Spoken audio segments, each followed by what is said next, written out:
আমরা বাঙালি আমরা ফ্রিতে মানুষকে উপদেশ দিতে পারি, জ্ঞান দিতে পারি, কারণ ফ্রিতে তো দিতেই পারি, টাকা তো আর লাগে না, তাই না? হ্যালো এভরিওয়ান, আসসালামু আলাইকুম। আশা করি সবাই ভালো আছেন। আলহামদুলিল্লাহ, আমিও খুব ভালো আছি। বৃষ্টি বিনার পেজ থেকে নতুন আরেকটি ভিডিও শেয়ার করছি। ফার্স্টেই বললাম যে আমরা বাঙালি, আমরা ফ্রিতে জ্ঞান দিতে পারি, উপদেশ দিতে পারি, আমরা সব কিছুই করতে পারি ফ্রিতে। আবার টাকা দিয়ে হেল্প করতে যান না, তখন দেখবেন কত সমস্যা। আমরা বাঙালি যখন দেখব কেউ সাহায্য করতেছে কাউকে, তখন নিজেরা কতটুকু করলাম বা না করলাম সেটা না দেখে আমরা সরাসরি প্রশ্ন করি, ওহো লোক দেখানোর জন্য এটা করতেছে। আর এখন তো অনলাইন যুগ, কমেন্ট একটা পাইছে মানুষ, কমেন্ট করলেই তো হয়েছে। হ্যাঁ, লোক দেখানোর জন্য তো করতেছে, এই সেই কত কিছু।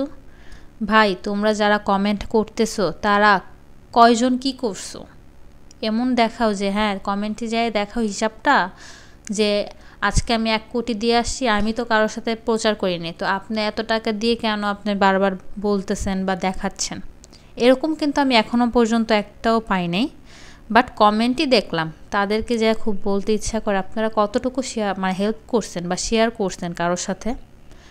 যারা শেয়ার করতেছে, হ্যাঁ ভালো একটা উদ্যোগ নিয়ে শেয়ার করতেছে, সমস্যা কি? ভালো চোখে দেখেন না। আমরা বাঙালি মানুষ কখনো কোনো জিনিস পজিটিভলি নিতেই পারি না, প্রতিটা জিনিস আমরা নেগেটিভ নিই।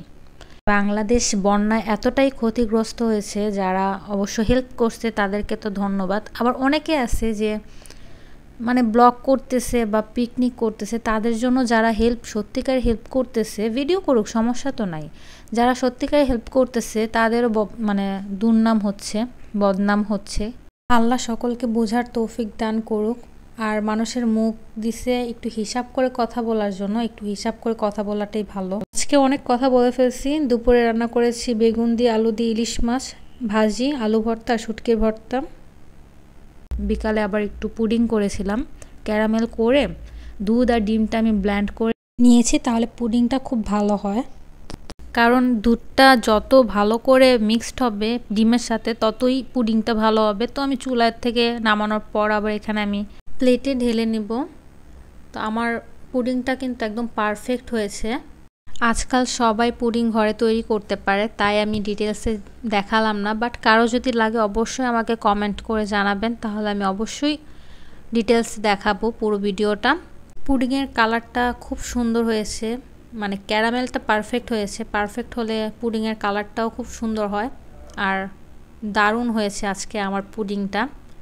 তো আজকের ভিডিওটা এই পর্যন্তই। ভালো লাগলে প্লিজ লাইক, কমেন্ট, শেয়ার করবেন।